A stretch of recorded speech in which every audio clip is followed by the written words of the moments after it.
तो किस्सा है, बल्कि आजकल सबसे बड़ी खबर तो बजट ही है। आपको पता है 2022-23 की जो वफाकी हुकूमत है उसने 9,502 अरब का जो कौमी बजट है वो पेश कर दिया, जिस पर बहस का बाकायदा आगाज आज के इजलास में होगा। बीच में वीकेंड था। अपोजिशन लीडर राजा रियाज अपनी इस बजट पर जो है ना वो इज़हार ख्याल करेंगे।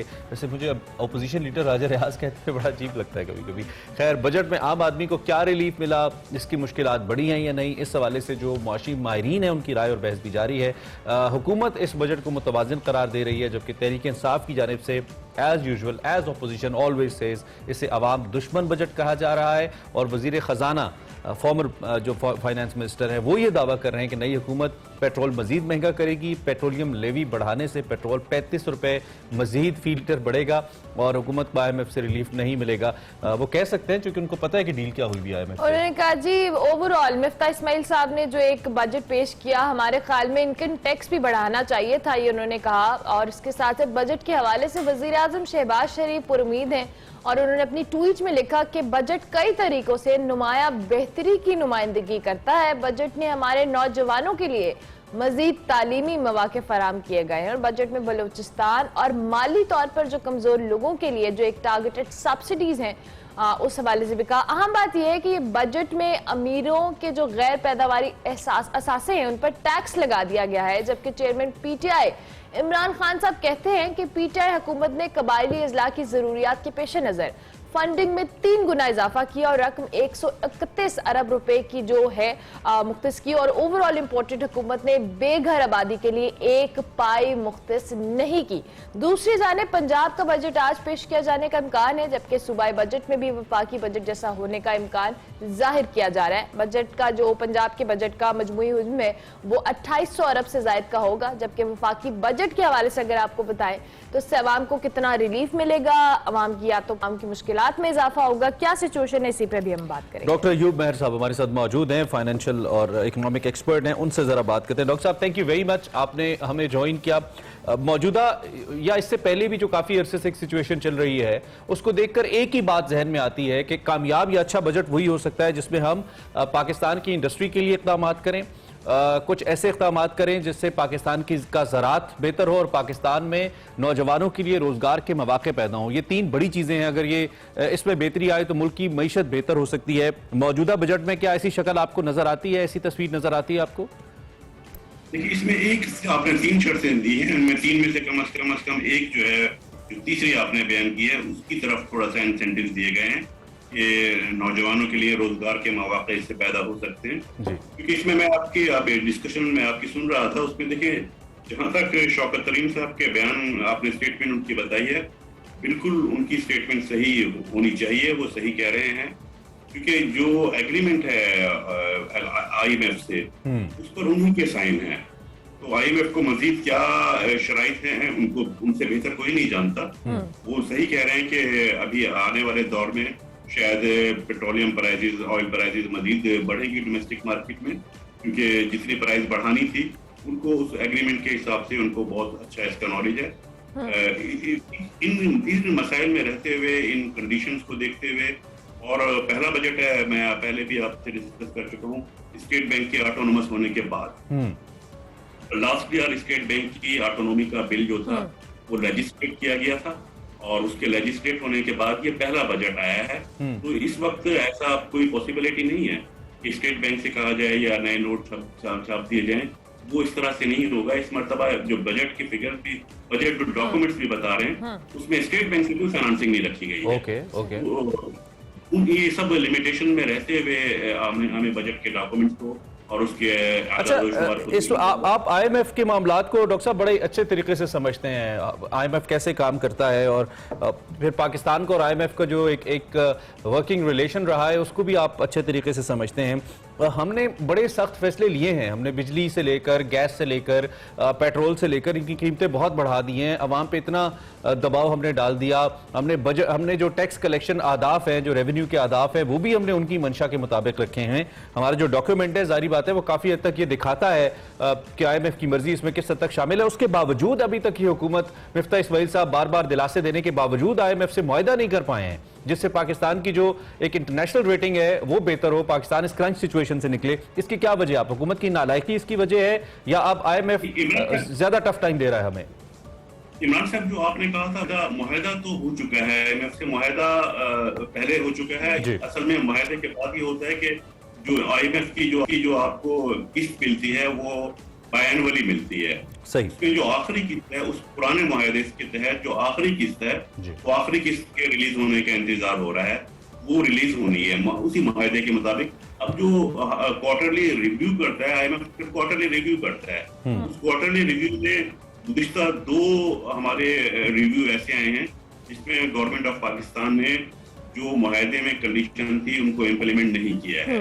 अब IMF ने आखिरी किस्त आनी है इस मुआहदे के बाद, और इस मुआहदे के आखिरी किस्त के बाद क्या एक मजीद मुआहदा करना पड़ेगा वो अभी नहीं कहा जा सकता, लेकिन वो जो आखिरी किस्त आनी है उससे पहले जो रिव्यू हो रहा है उस रिव्यू में IMF का कहना है कि जो कंडीशन अभी तक पूरी नहीं हुई थी उनको पूरा करना है। तो 80% पूरे कर चुके हैं कंडीशन। अब कुछ बाकी रह गई है, उसमें से टैक्स की कलेक्शन में बहुत ज्यादा डॉक्टर साहब बार बार मिफ्ता इस्माइल साहब कहते हैं कि जी हमें IMF के हवाले से, हमने उनके साथ इस तमाम तर आखिरी किस्त के हवाले से बहुत ज्यादा कोशिशें की हैं और मुश्किल फैसलों की जब हम बात करते हैं, पेट्रोल महंगा हुआ, गैस महंगी हुई, बिजली महंगी हुई, हमने काफी हद तक तो इकदाम किए। अब वो फैसले तो ले चुके हैं ये। हाँ जी, लेकिन स्टिल वो कहते हैं कि IMF अभी तक हमसे खुश नहीं है। फिर खुश करने के लिए हमें और क्या करना है? और क्या करें हम डॉक्टर साहब IMF को खुश करते हैं? जी डॉक्टर साहब, आपके सिग्नल कुछ ब्रेक हो रहे हैं, आप हमारी आवाज सुन पा रहे हैं?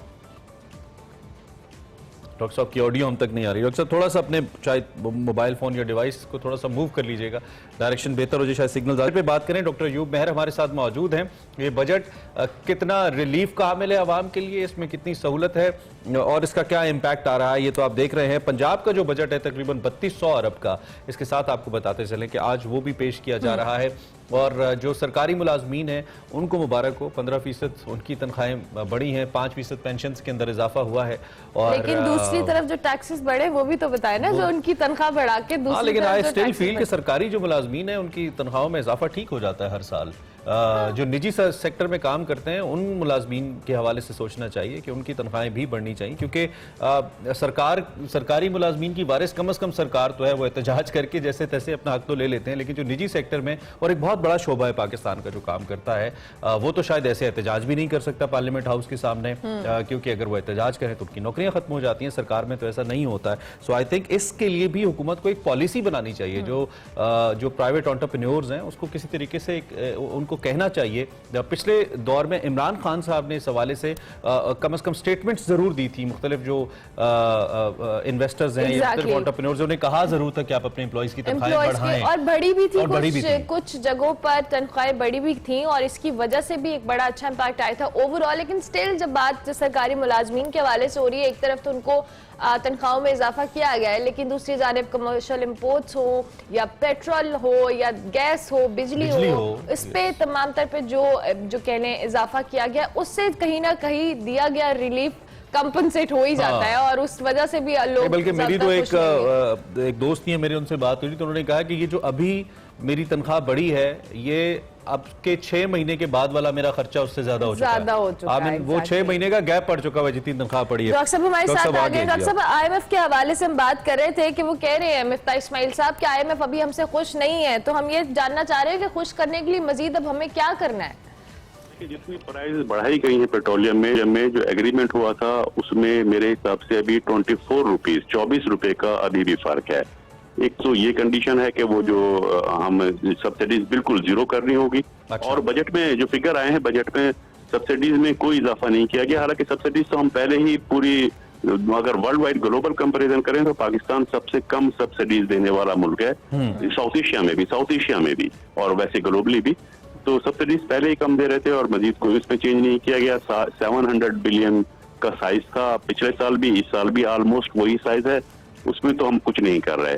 प्राइस 24 जो बढ़ानी है वो इस तरह से बढ़ानी है कि दूसरी IMF की कंडीशन ऑयल से रिलेटेड ये थी कि सिर्फ ये नहीं कि सब्सिडी विथड्रॉ करें, बल्कि जो जीएसटी का रेट आपने एडजस्ट किया हुआ है, हम ऑयल पर जीएसटी बहुत कम ले रहे थे, तो उसका था कि जो जीएसटी का रेट बाकी कमोडिटीज पर है, क्योंकि जीएसटी जो है ये सेल टैक्स में जनरल सेल टैक्स है।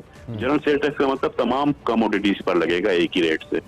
तो वो जो 17% दूसरी कमोडिटीज पर लग रहा है वही पेट्रोल पे लग रहा है। अच्छा, वही थोड़ा सा हमारा कंसर्न भी था कि हमारा एक इतना पुराना आईएमएफ के साथ एक वर्किंग रिलेशन, इतने अरसे से माशाल्लाह से कौम का जूस निकल रहा है सारी सूरत हाल के अंदर, तो थोड़ा सा कोऑपरेशन का मैटर भी होना चाहिए था। I mean this is fourth time that PMLN is in the government और एक्सपीरियंस गवर्नमेंट है, they know how to talk to International Monetary Fund, लेकिन कोई रिजल्ट नहीं निकल रहा। इस डेडलॉक की बुनियादी तौर पे आप वजह क्या समय क्या यही है क्योंकि हमने जहां पे कुछ चीजों में बेहतरी नहीं की, दूसरी जानिब हमने रिकॉर्ड टैक्स कलेक्शन भी तो की है, हमने अपनी एक्सपोर्ट्स बढ़ाई हैं, हमने अपनी लॉ एंड ऑर्डर सिचुएशन को बेहतर किया है, हमने काफी सारे मामलात में इंप्रूवमेंट्स भी तो दिखाई है। क्लाइमेट चेंज के अंदर हमारा बड़ा अच्छा एक इंपैक्ट है जिसको हम सेल आउट कर सकते हैं दुनिया के सामने कि हमारे चैलेंजेस ज्यादा हैं तो हमें हमारे साथ खड़े हों। कोविड के अंदर पाकिस्तान WHO ने कहा है कि बेहतरीन रहा है, तो कुछ ना कुछ तो ऐसा हमारा सीवी के ऊपर भी है जिसके लिए they should support us, I think. Doctor साहब देखिए, 1993 से आईएमएफ से हम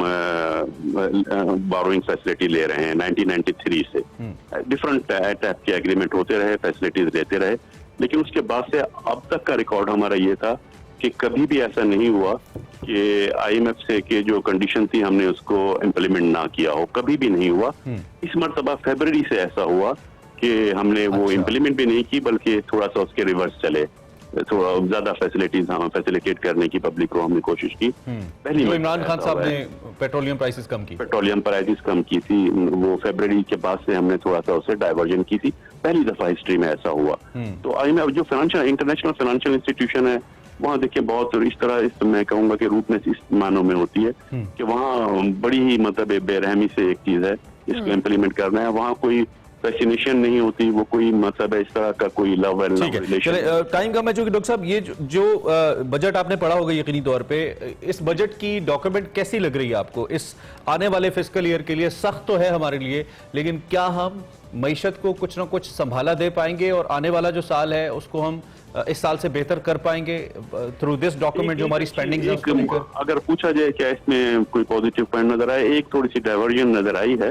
एक डाइवर्जन ये नजर आई है इसमें कि जो हर हुकूमत कहती थी कि हम इनडायरेक्ट टैक्सेस के बजाय डायरेक्ट टैक्सेस पे फोकस करेंगे, टैक्स कलेक्ट करेंगे लेकिन जीएसटी पर नहीं, चीजों की कीमतें बढ़ाए बगैर, तो वो इसमें एक डायरेक्शन नजर आई है। रियल एस्टेट के बजाय जो आपका क्वेश्चन भी था कि यूथ के लिए, यंग के लिए क्या किया गया, तो वो रियल एस्टेट के बजाय डाइवर्ट करने की कोशिश की गई है फंड्स को कि आईटी में लोग आए, अपने छोटे बिजनेस बनाएं, जो यंग एंटरप्रेन्योर्स डेवलप हों, उसके लिए थोड़ी सी इसमें मराहत जो है कम से कम इंट्रोड्यूस की गई हैं, उस तरफ एक डाइवर्जन दी गई है। दूसरा ये कि जो एक्सटर्नल बोरोइंग थी, जो डेफिसिट फाइनेंसिंग होगी 550 बिलियन की, उसको इस तरह से फाइनेंस करने की कोशिश की गई है कि जो एक्सटर्नल बोरोइंग हम करते थे डॉलर्स में, उसके बजाय डोमेस्टिक मार्केट से, क्योंकि स्टेट बैंक तो अब नहीं देगा, वो तो ऑटोनोमस है, डोमेस्टिक मार्केट से बोरोइंग बहुत ज्यादा बढ़ा दी गई है। उसका अगर के स्टॉक मार्केट पे नेगेटिव इफेक्ट आ सकता है क्योंकि लोगों की सेविंग जो है वो गवर्नमेंट की तरफ जाएंगी, स्टॉक मार्केट में नहीं। अच्छा डॉक्टर साहब, क्विकली ये पंजाब के बजट के हवाले से भी बताइएगा, आप आज पेश किए जाने का इम्कान है, 2800 अरब से ज्यादा का हुजूम है इस बजट का, आपको क्या लगता है कि इस बजट के अंदर क्या मेजर पॉइंट्स हो सकते हैं, कुछ रिलीफ की सिचुएशन होगी पंजाब की आवाम के लिए? देखिए, होनी चाहिए, इसलिए कि जो प्रोविंशियल बजट्स होते हैं, तमाम प्रोविंशियल बजट, उसमें बेसिकली उनका ताल्लुक ही जो होता है वो आवाम की वेलफेयर से होता है। हेल्थ प्रोविंशियल सब्जेक्ट है, एजुकेशन प्रोविंशियल सब्जेक्ट है, law and order provincial subject है। तो जो सूबे होते हैं उनको डिफेंस एक्सपेंडिचर उनके बजट में नहीं होते, उनके पास कोई लोन नहीं होता वर्ल्ड बैंक का या IMF का जो उनको रिडीम करने की बात करनी हो, तो उनका तो काम ही ये होता है। लेकिन उनका बहुत हद तक डिपेंडेंसी होती है जो मरकज से फंड ट्रांसफर होने होते हैं। पंजाब में भी है, 2800 अगर बिलियन का बजट है तो उसमें कोई 2000 बिलियन से ज्यादा उनको NSC अवार्ड से जो पैसा मिलता है वो उस पर डिपेंड करता है, यानी 80% फेडरल रिसोर्सेज से उनके पास फंड आया करते हैं। तो वो फंड तो जाहिर है NFC अवार्ड जो 18 अमेंडमेंट के बाद प्रोविंस को बहुत एम्पावर हो गए, प्रोविंसेस को फंड ज्यादा आते हैं अब मरकज से। तो अब ये होना चाहिए कि इसमें हेल्थ और एजुकेशन पे यकीनी तौर पे कुछ ना कुछ इम्प्रूवमेंट जरूर नजर आए, खास तौर पे आपके सिंध में तो बहुत ही जरूरी है, पंजाब में तो पंजाब में तो खैर थोड़ा बहुत पहले भी काम हुआ है, मजीद होना चाहिए। खैर, thank you very much doctor साहब, बहुत शुक्रिया।